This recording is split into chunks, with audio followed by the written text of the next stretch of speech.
मी old school ती Gen Z ती city वाली आणि मी देसी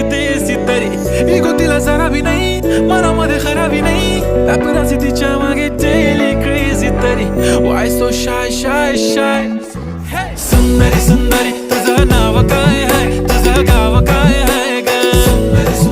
अरे सुंदरी तुझं नाव काय आहे तुझं गाव काय आहे ग अरे सुंदरी तुझं नाव काय आहे तुझं गाव काय आहे ग ती ओजी एकदम फाईन आहे आणि थोडीशी डिवाइन आहे कशी लाजते बघून आयना आणि चेहऱ्यावरती शाईन आहे खानदानी ग्रॅटिट्यूड ॲटिट्यूड पुरा एशियाना चौथं किलं स्टाईल केलं मूव तिच्या समोर फिक्क गोल्ड आहे बोलायला पक्की बोल्ड आहे खरंच खूपच सुंदर आहे